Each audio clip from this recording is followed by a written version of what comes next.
So one thing you guys might have noticed, especially with the next Gen Foundry Agent Service that I keep mentioning again and again, there are three major artifacts that come with agents. These are tools, memory, and guardrails, right?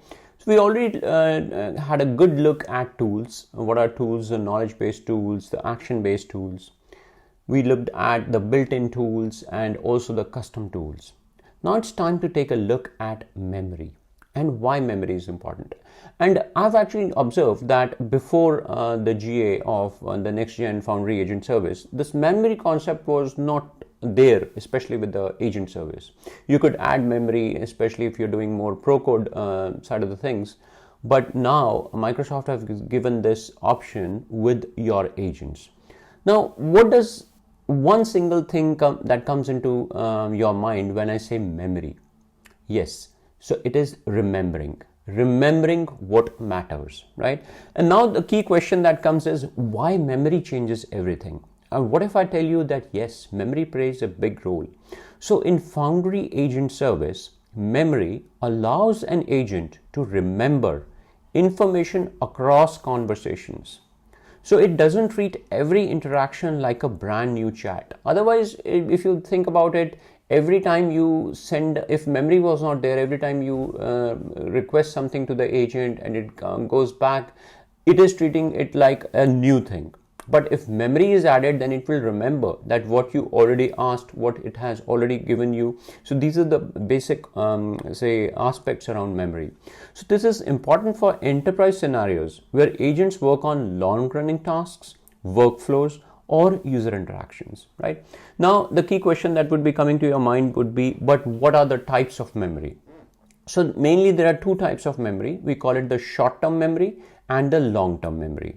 So short-term memory, as the name suggests, it is used for storing current conversation context. So it is just for that specific user session.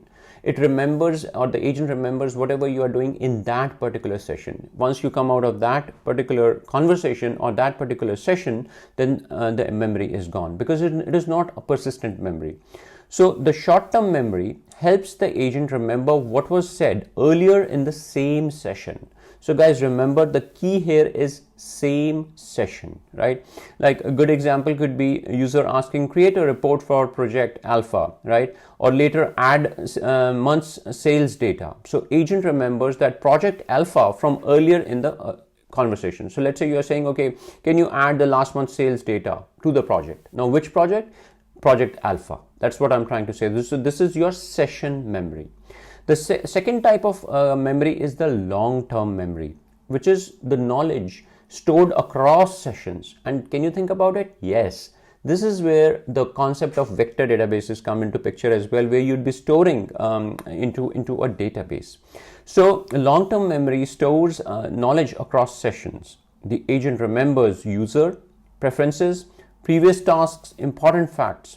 Like the agent could remember user works in finance, prefers PDF reports, uses SAP data, and this is your persistent memory. A very good example I normally give is, let's say there's a student who's preparing for her exams. So she can say, I'm a student, I'm preparing for my IIT exams, and just keep all your responses based on that. Or there could be another person who's kind of working and looking for a job, right? Looking to become an AI architect.